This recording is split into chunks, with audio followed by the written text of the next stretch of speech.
భారతదేశానికైతే ఖచ్చితంగా సవాళ్ళుంటాయి. మనం ప్రిపేర్డ్‌గా ఉండాల. అమెరికా నుంచి ఎక్కువ తలనొప్పి ఉంటది. మీడియా, సోషల్ మీడియాలో ఇండియాలో నెగెటివ్ ప్రచారం భారీగా జరుగుతది. దానికి కారణం ఏంటి అంటే, ఒకటి ఇక్కడ మతరాజ్య స్థాపన కోరుకునేటటువంటి వాళ్ళు ముస్లిం సామాజిక వర్గాన్ని రెచ్చగొట్టడానికి ఇప్పుడు ఇరాన్ ఇన్సిడెంట్ చేసిందెవరు? అమెరికా. కానీ అమెరికా ఆ అంశంలో భారత్‌లో హిందుత్వ ప్రభుత్వానికి వ్యతిరేకంగా దాన్ని వాడే ప్రయత్నం తనే దాడులు చేస్తూ, తను భారతదేశానికి సంబంధించిన నెగెటివ్ ప్రచారానికి ఉపయోగించుకునేట్టు చేస్తది.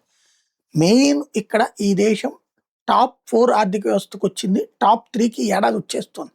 కాబట్టి దాన్ని దెబ్బగొట్టాలన్నటువంటి ప్రయత్నం చాలా సీరియస్‌గా జరుగుతుంది. దాంతో పాటుగా ఈ దేశంలో అస్థిర ప్రభుత్వాలు ఉండాలి. సుస్థిర ప్రభుత్వాలు ఉండకూడదు. మొన్న చేసింది ప్రయత్నం. కానీ మళ్ళీ మోడీ లాంటి మొండోడు ఉండటం వల్ల అస్థిర ప్రభుత్వాన్ని కూడా సుస్థిరంగా తీసుకురాగలిగాడు తను. ఈ కూటమి కాన్సెప్ట్‌తో. ఇది అమెరికాకి నచ్చట్లేదు. ఒక మన్మోహన్ సింగ్ లాగా, ఒక గుజ్రాల్ లాగా, ఒక చంద్రశేఖర్ లాగా, ఒక దేవగౌడ లాగా ఉండాలి.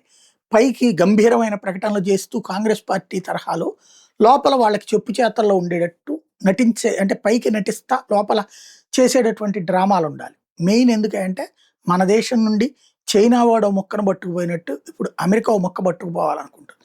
దానికి మోడీ అడ్డు తగులుతున్నాడు. ఏకంగా అమెరికాకి సంబంధించినటువంటి ఒక స్పైనే తీసుకెళ్ళి బొక్కలో దోస్తే మండిపోతున్నటువంటి పరిస్థితి ఉంది.